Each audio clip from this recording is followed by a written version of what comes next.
I'm going to go to the back because I haven't done that. Go ahead, Gab. Thanks, Corinne. On the 58th anniversary of the Selma to Montgomery March, also known as Bloody Sunday, we know the President Biden will be in Selma on Sunday to give remarks. Last year, Vice President Harris gave remarks and traveled.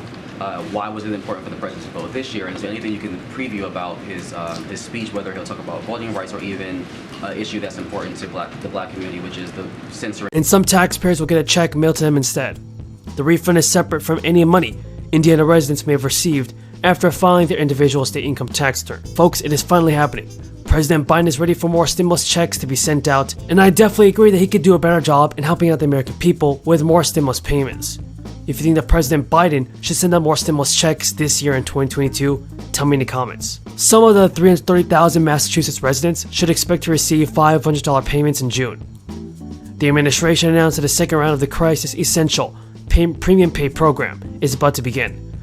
The amounts to $165 million, funded through federal crisis relief dollars. Checks will be mailed automatically to eligible Massachusetts residents. In the first round of the program in March, distributed $500 checks to about 480,000 people.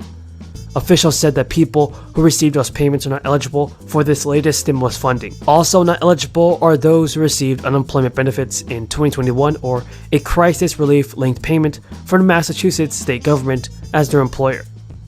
The Baker administration will gauge eligibility for the program's second based on 2021 tax returns. The criteria encompasses individuals who earned at least $13,500. And according to state officials, that equates to a maximum income threshold for a single filer of $38,000. The maximum threshold is $52,000 for a household of two. Now, the program's website states that payments are not subject to state income tax, but they may be to federal income tax. There are also about 300,000 lower and middle income families in Connecticut, stated to receive $250 per child tax rebate this summer. The rebates are part of the $663 million in tax relief, included in a state budget that the governor recently signed into law and is touting as part of his re-election campaign. The governor said during a press conference, "I'm going to do everything I can to make Connecticut the most family-friendly state in the country." Republicans are equating the checks, which are expected to go out in late August, with the income tax rebates that the governor gave out in 1998, which Democrats criticized at the time as election year handouts. In recent years, Democrats led by representatives have tried to establish a new child tax credit in Connecticut, but the effort has so far failed. Connecticut is among nearly 36 states that are seizing on flush budget coffers to provide tax relief to their residents, to ease the burden of record high inflation.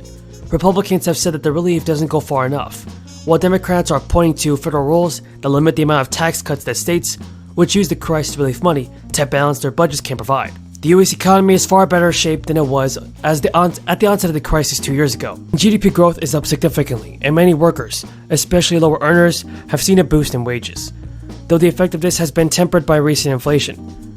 2 years ago, the new crisis and ensuing economic effects created much more uncertainty in the economy, with spiking unemployment and entire sectors of the economy shutting down.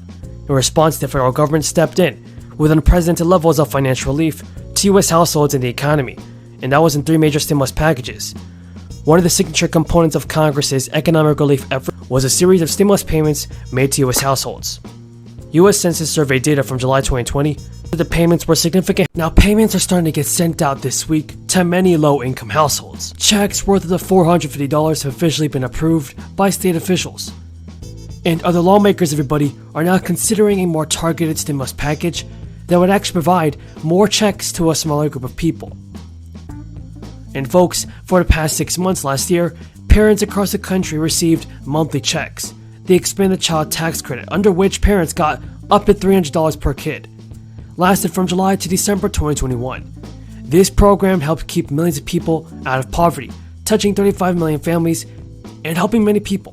It paused in December, though, after Republicans in Senate Democrat mansion prevented Congress from making checks permanent, or simply just extending them for 1 more year. Some states are trying to step up where Congress failed. In Vermont, a Republican governor and a Democratic state legislature signed off on a $1,000 child tax credit for every child ages 5 and under to households earning $125,000 and below. The state's Republican governor had initially proposed a wider suite of tax cuts.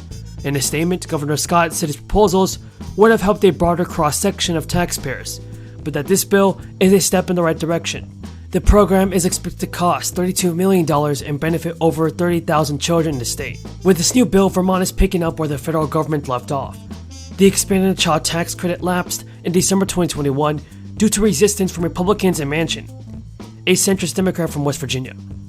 Now, amid negotiations over the Build Back Better plan, Manchin raised concerns over the program. He said that checks should come with a work requirement, which would cut the lowest earning families out from relief. The expanded child tax credit program cut child poverty by roughly a third, according to research from the Center on Poverty and Social Policy at Columbia University. In just this first month, the program helped feed 2 million people and kept 3 million people out of poverty. Now, these gains, everybody, were largely erased only a month after the initiative expired in December. So folks, if you're at the age to receive Social Security benefits, it is likely that you are not getting the overall maximum monthly payment of around $4,200.